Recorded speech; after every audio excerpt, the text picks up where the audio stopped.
The last few episodes we've been talking about how can we really reimagine leadership for the future. So moving away from the traditional leadership models and looking at how can we as individuals as well as organizations really move forward and just do something different and be better in the way that we lead. And we discussed the topic of inclusion last episode, and now we're going to bring it into impact. Impact is a little bit like the milestone of leadership. In fact, it's about doing the right thing in the right way. And what it means is that it is about developing the capacity of your team, communicating an inspiring vision, and creating a work environment where there is autonomy and recognition. So let's define a little bit more autonomy. It's the desire that anyone, including me, that have to direct my own life, to be in control. And then recognition is feeling valued beyond just financial reward. And when we are thinking about the toolkit that any leader, model leader that needs to have in the pocket in order to ignite the sense of impact on the teams, we are talking about motivation. We are talking about how to inspire the team to execute a collective vision. We are talking about coaching. So the strategies that you may have to support the development of your team members.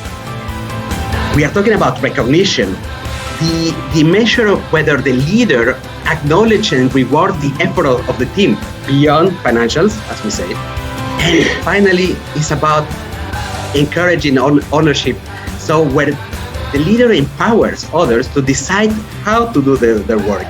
And this is what is going to drive, in fact, a team that is completely working towards the right thing in the right way, where they are empowered to choose the way how to reach their goals. I just want to bring a couple of examples from the motivating and coaching aspect.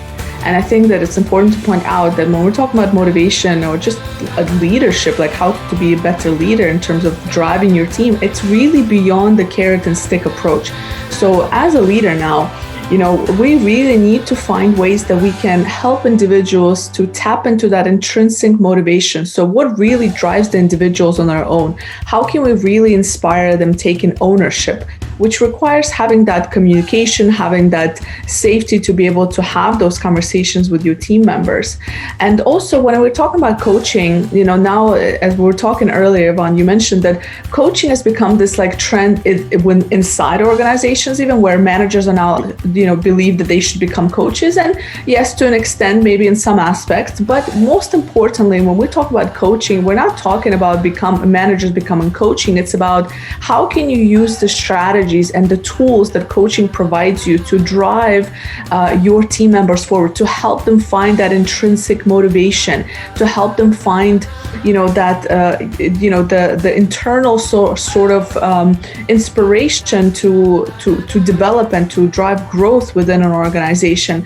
That is the coaching that we're mentioning, and I think it's important to point out because we often, just look at the titles of these things and we think it's that surface level sort of information, when in fact we need to look at it from a little bit of a different lens.